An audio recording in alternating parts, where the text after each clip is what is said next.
I said to her, you're going to have to give me this visa today.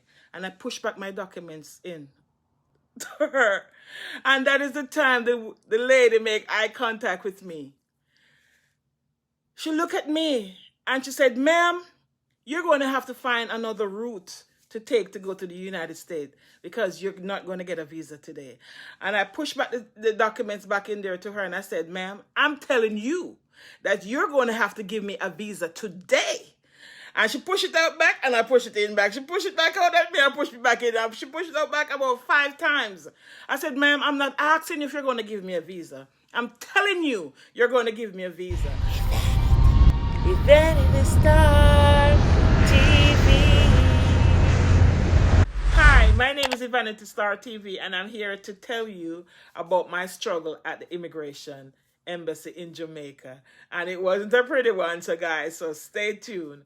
Now I've seen why a lot of individuals from Jamaica comes to the United States and have decided not to go back. They will run away. When I say run away, they will just run off. Don't go back to the country that they belongs to. Now, living in Jamaica, it is a very rough place. When I was growing up, it wasn't so rough, but now it has reached its all-time high in poverty and violence, crime.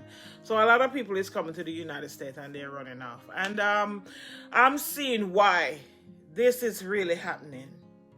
I had the opportunity to go to the United States Embassy in my country. And as a professional, you will think that they would have given me a visa.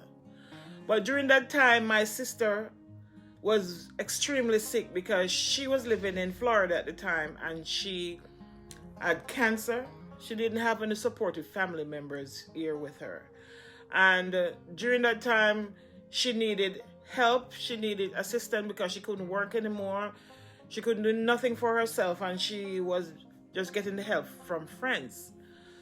The doctor that she went to, or oncologist that she went to, saw that she needed the help of family members because they were planning to send her to an hospice because she was dying. The cancer had metastasized all over her body. During that time, I was depressed because that's my sister, my only sister, you know, from the same mother and father, and she was so close to me. I felt so good about my sister before she was sick. I know she got sick and I am not able to help her.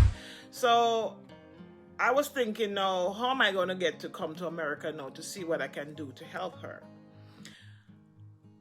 In Jamaica, we have to set long appointments, but when you have an emergency, you can just go in and see somebody because you have an immediate emergency. I don't know for now, but during that time. But everybody that I can think about, except if you're an igler, a person with a store that have a lot of income, and you just have money, if you can prove that you're wealthy in Jamaica, then you have the opportunity of coming to the state. Or if you can prove that you have collaterals like land, children, you know, you're married and all of that. That is one of the way you can get the opportunity to come to America. But a lot of times you will show land, you will show children, good job, money in the bank, and they still turn you down. So you wonder to yourself, what is there for me to do? What is there to do? What do I have to do to prove to you that I will be coming back to my country? But what I realized, in the United States Embassy, they have a quota, and you may go to a person who is not given a visa. And if the person sees it fit that you really need this visa, they will take your passport, but they will give it to another person who have the, because once their quota is done, no matter how you can prove to them, unless it's extremely emergent, they will take it. But during my time, they were telling me, no, my sister is sick and they need my attention in the United States because my sister don't have no family member in the state, just me in Jamaica as the only one that make a circle, meaning that I'm the only financially stable one that can do anything to help my sister.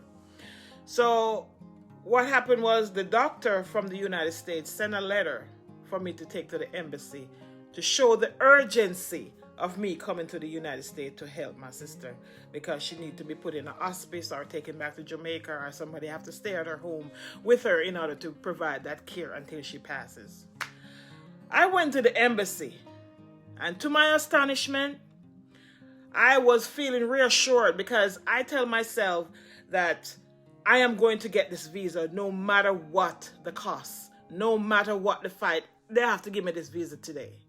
So when I went there and I showed them that it was an emergency, the lady looked at me, she said, "Good luck." I said, "Why you say good luck?" She said, "Ma'am, that you don't have to, most of the time you don't get the visa." And I said to her, "Today I'm going to get this visa. I'm not asking you. I'm telling you that you're going to give me this visa today." She said, "Okay, ma'am, good luck." So I went up, and every person that I see going up, next, it was a long line, and the line was just going fast. That means everybody was just going home. I said to myself, I am going to get this visa today. So I decided that I wasn't going to do anything more than just be serious, you know what I mean? Because no matter what. Now, when you go to the United States Embassy, and you have to form a queue, a line. You can't take your phone in, no weapons, nothing. You just go in with just your documents. You go in and you just hand them your stuff and they ask you questions. So the line was moving very fast. Like, I was just like, oh my, the line is just going. But you have different windows, so people were just going next. And everybody was being sent home. "I'm sorry, ma'am, bam. I'm sorry, ma'am, bam. I'm sorry, ma'am, bam. I'm sorry, ma'am, bam." Yes. And I look at them and I look up at them and I said, "You know what? I am not going to take this. You going to have to give me a visa today." And the person in front of me was just laughing. The person behind me was smirking. Everybody was smirking because I was like, I have to get this because I have to see my sister. I have to look about my sister. I reached to the immigration officer and she asked me for my documents. That woman didn't even make eye contact with me. She just said, "Documents." I handed her the documents. "Where you work?" And I said, "I work at the Kingston Public Hospital." She said, "Are you married?" And I said, "Yes." She stamped my paper same time and she pushed my documents back at me. That woman didn't even look at my bank statement. She didn't ask me nothing because she knew she didn't have a visa to give me. But I tell myself she's going to have to give me a visa today because her quota to give a visa was finished, I will assume. So I said to her, "You're going to have to give me this visa today." And I pushed back my documents in to her. And that is the time the lady make eye contact with me. She looked at me and she said, "Ma'am, you're going to have to find another route to take to go to the United States because you're not going to get a visa today." And I pushed back the documents back in there to her and I said, "Ma'am, I'm telling you that you're going to have to give me a visa today." And she pushed it out back and I pushed it in back. She pushed it back out at me and pushed it back in. She pushed it out back about 5 times. I said, "Ma'am, I'm not asking if you're going to give me a visa. I'm telling you, you're going to give me a visa." And I raised my voice and I started crying. And she called the security to come and to remove me from the building. And at the time, the security had respect for me because I worked the night. I went to the embassy. I couldn't call out from my job because it was only me alone on the night duty that night. And I left my job and I came straight to the embassy. So I was still in my uniform. And he saw the badge. He saw that I was a registered nurse. So he wouldn't put his hand on me. He wouldn't hold my hand or anything. So I bugged my face and I said, "If you come near me, I'll kill you. If you come near me, I'm going to kill you." And the man said, "No disrespect, nurse. No respect. I respect you, nursey. I respect you, nursey." And he stepped back. And he wouldn't touch me. And the immigration officer said, "Take her out. Take her out." And he wouldn't do it. He wouldn't touch me. And I said, "If you touch me," I said, "What you want me to do? You want me to go on the roof? You want me to go on the roof and let you know that I need this visa? I have to get this visa." And the line stopped. Nobody was moving anymore because in the embassy, you had 1 window, 2 window, 3 window, 4 window, 5 window, and the line was going up. So each person is just a next, a next, a next, a next, and then we're just moving towards the line. Nobody moved. The line stopped. Everything's freeze. All the immigration officers were just in awe, in puzzle, and they were just looking at what was going on, because I said, I have to go to the United States. My sister is dying, and I'm the only one to help her. She was the one who helped me throughout my time in nursing school, and you're going to tell me that I am not able to go to the United States because what? What are you trying to tell me? I have a job, I'm married, I have a husband. What are you trying to tell me? Anyway, this other lady came, and she said, calm down, calm down. And she said, give me your documents. And she looked at my documents. And I said, ma'am, look at the letter from the doctor. Look at the letter from the doctor at Jackson Memorial. And she said, ma'am, I'm not going to look at the letter from Jackson Memorial. And she took my documents. And she said, ma'am, have a seat. And at the time when she said, have a seat, I was so infuriated. I was crying. Tears were just running down my face.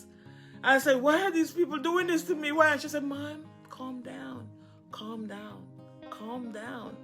And the other people were saying to me, the next, people in the line, I said, if they take your documents, they're going to give you the visa. They're going to give you the visa. Just go, just go.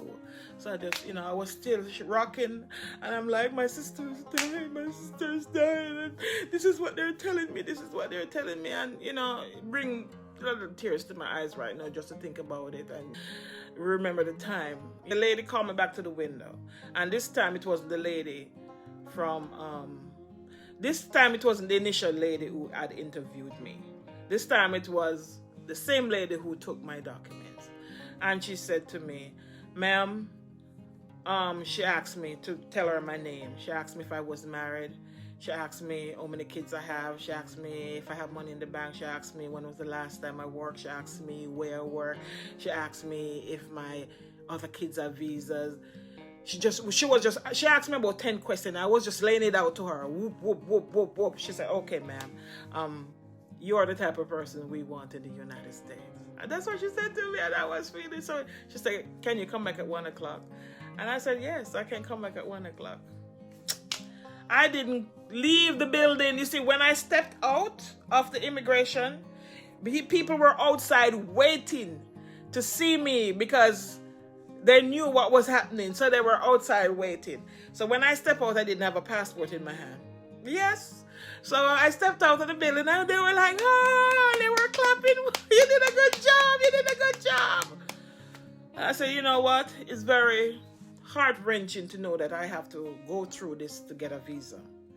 My sister is genuinely dying, and they're going to tell me, no, I don't meet the requirement to come to the state. No, I wasn't going to take that. So I came back at 1 o'clock, and they gave me a 10-year visa.